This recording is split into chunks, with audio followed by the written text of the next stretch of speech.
వివిధ మున్సిపాలిటీలు, కార్పొరేషన్లలో ఉన్నటువంటి వైఎస్ఆర్ కాంగ్రెస్ పార్టీకి సంబంధించిన మేయర్లు అటు నెల్లూరులో మేయర్ అటు పక్కకి వెళ్ళిపోవడం, అట్లాగే పొంగనూరులో చూసాం, అట్లాగే చిత్తూరు చూసాం.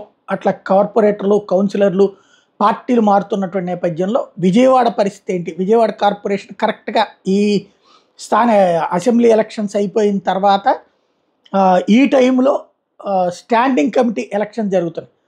అక్కడ కథ ఏమన్నా మారుతుందా అన్నటువంటి చర్చ జరిగింది. కాకపోతే ఇవాళ తాజాగా చూస్తే ఏదైతే మున్సిపల్ కార్పొరేషన్ స్టాండింగ్ కమిటీ ఎన్నికల్లో టోటల్‌గా వైఎస్ఆర్ కాంగ్రెస్ పార్టీ విజయం సాధించింది.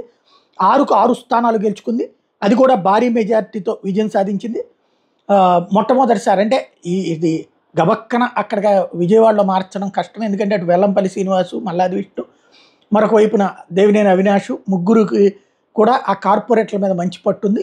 వాళ్ళని బలమైనటువంటి వాళ్ళని నిలబెట్టుకోవడం వల్ల. బట్ దీనికి ఇది చూశాక ఇప్పుడు Telugu Desam party, Janasena next step ఏం చేస్తాయనేది చూడాలి.